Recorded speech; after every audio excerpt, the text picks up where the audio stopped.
দলীয় একটি প্রশাসন প্রতিষ্ঠা পাবে।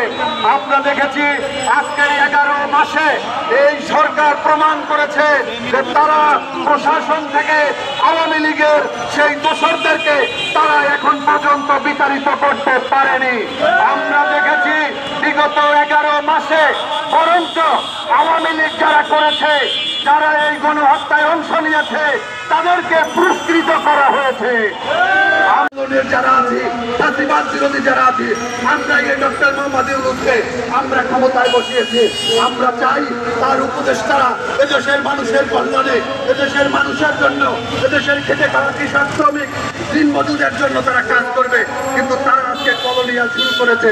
তাদের যেই উপদেষ্টা রয়েছে, তাদের এনজিও গুলো 1 বছরে হাজার হাজার কোটি টাকার ডোনেশন পেয়েছে।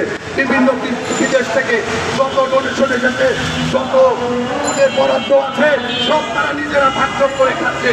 আমরা দেখেছি এক উপদেষ্টা, একজন এপিএস, তার বিরুদ্ধে আমরা অভিযোগ দেখেছি।